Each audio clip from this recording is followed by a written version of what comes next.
Assalamualaikum warahmatullahi wabarakatuh. Sebelumnya, terima kasih Bapak Dr. Muhammad Fahmi, SEMS, selaku dosen pembimbing lapangan yang sudah membimbing kami sampai detik ini. Perkenalkan, nama saya Daivano Farah Zafra Mahendra Putra, NIM 23081494273. Di sini saya akan memaparkan terkait internship report di perusahaan yang sudah saya jalani. Oke, jadi di sini saya akan menjelaskan mengenai perusahaan saya, yaitu yang saya magang di sana, yaitu PT Indorasa Utama. Jadi PT Indorasa Utama ini atau Indorasa merupakan produsen makanan ringan berbahan dasar umbi-umbian tropis premium yang saat ini berfokus pada penjualan ekspor seperti Korea Selatan, Belanda, Taiwan, Australia, Selandia Baru, dan masih banyak negara lainnya. Dan untuk sistem marketing dari perusahaan ini itu dengan melakukan penjualan dan pemasaran produk-produk dari Indorasa yang sudah diproduksi di pabrik, lalu dilakukan mekanisme B2B atau business to business, di mana Indorasa melakukan penjualan melalui perusahaan perdagangan pihak ketiga, dan kemudian perusahaan tersebut melakukan penjualan dan distribusi pada produsen snack di negara-negara luar. Nah, selanjutnya ini merupakan produk-produk yang ada di Indorasa. Jadi Indorasa ini sendiri baru saja bikin brand baru bernama Daimori. Nah, rencananya jadi saya sedikit cerita. Jadi perusahaan ini itu berfokus pada penjualan ekspor saja, belum ada penjualan lokal. Jadi di Indonesia produk dari Indorasa ini belum ada sama sekali.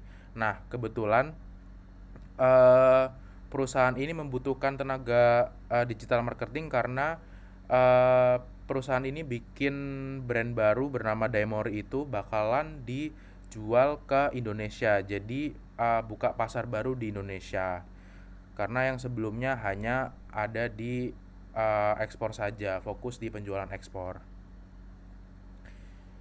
Nah, selanjutnya ini adalah timeline dari kegiatan internship mulai dari September hingga ke Desember. Jadi dari September itu kita melakukan orientasi, terus pemahaman bisnis dari perusahaan, terus kita melakukan identifikasi kompetitor, habis itu ada analisis juga terhadap kompetitor yang ada, analisis strategi pemasaran terhadap kompetitor juga. Lalu di bulan Oktober kita merancang draft strategi konten, terus merancang juga draft strategi promosi juga buat iklan juga, lalu menyusun draft laporan analisis dan strategi. Lalu di bulan November kami melakukan presentasi terhadap draft-draft dan strategi yang sudah kami buat tadi kepada mitra. Lalu kita melakukan finalisasi strategi dan optimalisasi dengan mengimplementasikan SEO dan juga marketplace, dan beberapa kampanye-kampanye promosi dan iklan-iklan digital yang nantinya digunakan untuk melakukan pemasaran ke lokal.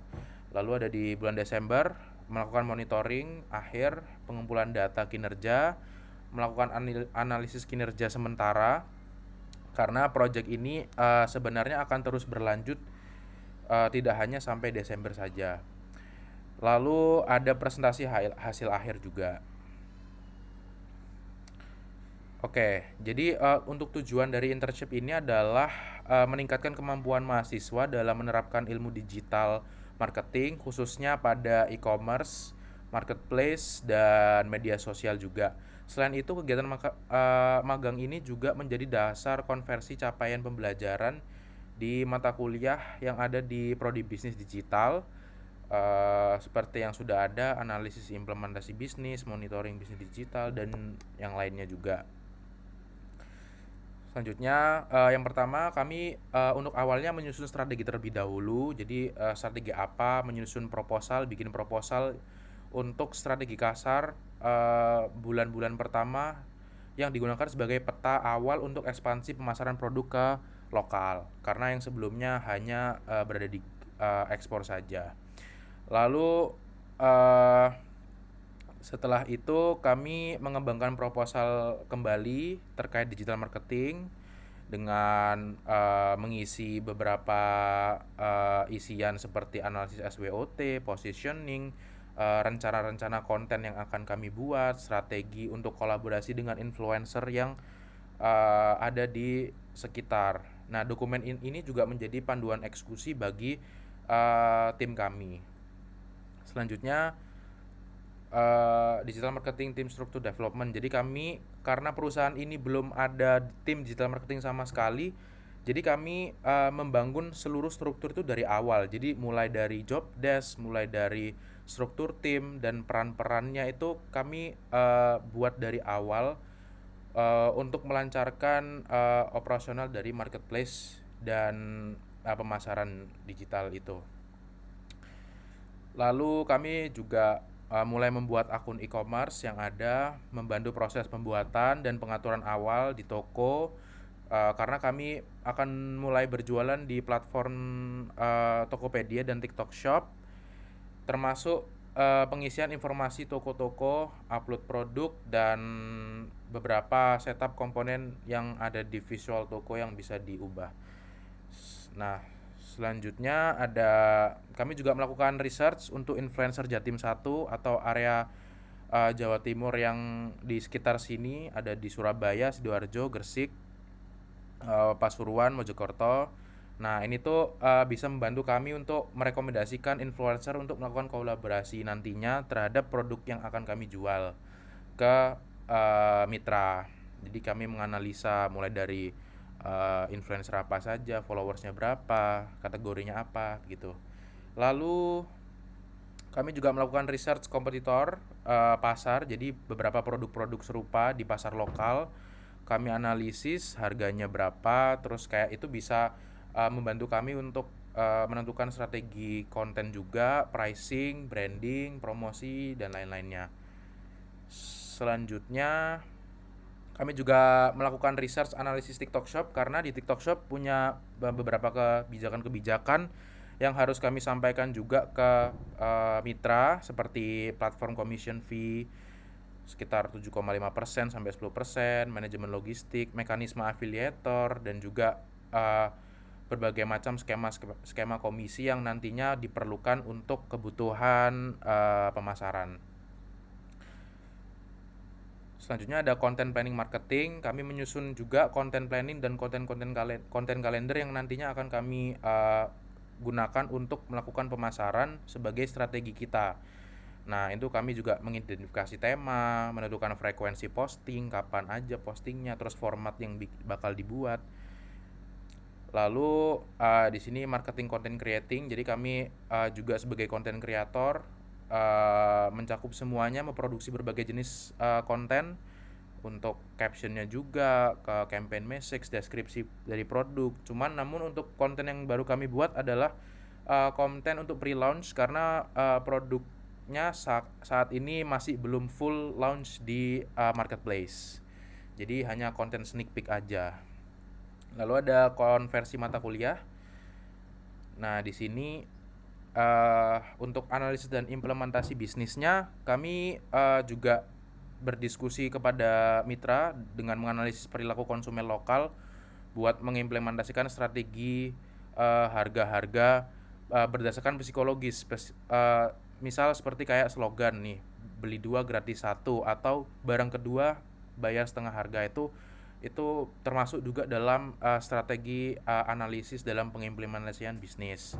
Terus mengimplementasikan rencana pemasaran juga dalam bentuk kalender konten di e-commerce juga. Lalu selanjutnya ada monitoring bisnis digital. Jadi kami mulai mengawasi untuk input produknya dengan biaya-biaya yang dikeluarkan, dan memastikan proyeksi juga di keuangan itu sesuai dengan target untuk pemasaran kami. Lalu setelah itu ada simulasi bisnis digital. Jadi di sini kami melakukan simulasi perhitungan untuk profit juga, karena timnya sangat terbatas. Jadi kami juga ikut andil dalam menghitung profit pada platform TikTok Shop, termasuk struktur biayanya, komisi platform yang harus dibayar, afiliasi. Terus habis itu juga bikin promo-promo yang efektif kayak diskon 25%, 30%, 50%, seperti itu. Lalu untuk bisnis cloud design, kami juga mengonfigurasi mengelola toko pada platform cloud di TikTok Shop by Tokopedia. Jadi karena sekarang sudah terintegrasi antara TikTok dan Tokopedia, jadi kami juga mendesain juga alur kerja operasional digital yang mencakup manajemen produk, promosi, dan layanan pelanggan dalam satu ekosistem cloud yang terintegrasi. Lalu untuk kepemimpinan yang strategik, jadi kami harus bisa di sini kami bisa menunjukkan kepemimpinan proaktif dalam mengelola proyek di lingkungan agensi yang dinamis dan bertekanan tinggi karena di sini uh, tim kami sangat terbatas dan kami juga harus menentukan beberapa strategi baru, terus menentukan pemilihan untuk timnya bagaimana, lalu mengambil keputusan juga kami ambil di sini, kami belajar banyak di sini. Juga kami juga harus bisa kritis dalam menanggapi sekitar terhadap masalah-masalah pemasaran, masalah-masalah bisnis, itu juga kami harus kritis. Baik, sekian. Terima kasih. Atas berikut merupakan paparan presentasi dari saya. Terima kasih. Mohon maaf jika ada salah kata. Mungkin jika ada pertanyaan bisa Iya, tanyakan Bapak. saya singkat aja mungkin ya, Ya, Devan supaya kita agak lebih cepat ya. ya. Kepemimpinan strategik aja nih, saya mau confirm. Apa yang kamu lakukan tentang kepemimpinan strategik? Jadi untuk kepemimpinan strategik yang sudah saya lakukan itu, jadi karena ini kan timnya baru ya Bapak, jadi belum ada tim digital marketing sama sekali. Jadi kami melakukan rekrut tim baru. Jadi orang baru itu kami sendiri yang rekrut. Jadi untuk kami juga apa ya, menganalisa orang itu bagaimana, apakah dia layak untuk masuk tim kami. Terus kami Mhm, juga istilahnya mengarahkan mereka pekerjaannya harus seperti apa, seperti apa, seperti apa, seperti itu Bapak.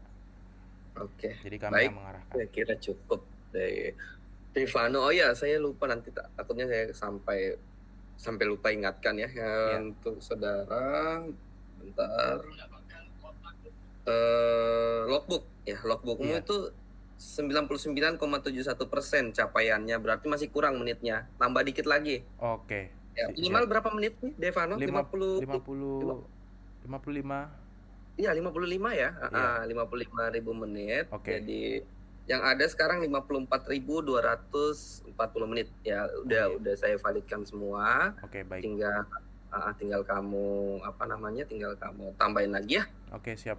Baik Oke, Bapak. sip, saya kira itu aja, Oke. silahkan boleh boleh meninggalkan, ruangan ini Oke, ya. baik. Sukses terus Devano, Amin, amin. gitu Terima ya. kasih Bapak.